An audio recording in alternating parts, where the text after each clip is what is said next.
Former UFC fighter BJ Penn just got arrested again. This is his 5th arrest in the last 5 months, and he's obviously going through serious mental health challenges. And I'm curious to see if you think the UFC should step in and help out and almost take partial blame for all the craziness that's going on in his life from all the brain damage he took fighting. In one of the more recent arrests, BJ Penn stated that he was seeing stuff, he was having psychiatric moments, and that like his siblings were trying to kill him or something, and he was just acting absolutely insane.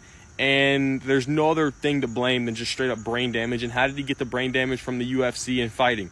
Should the UFC have more like after your fight career insurance, after your fight career help? I feel like once you leave the UFC, they're just like, bye. And you have to deal with all this insane trauma that you took to the head during your years in the UFC. And this is obviously not a normal case. This is an extreme case, but it happens. And there's going to be more fighters like this because they're just taking so much damage. I'm sure the UFC does some good stuff behind the scenes that they don't publicize as far as helping fighters after their career.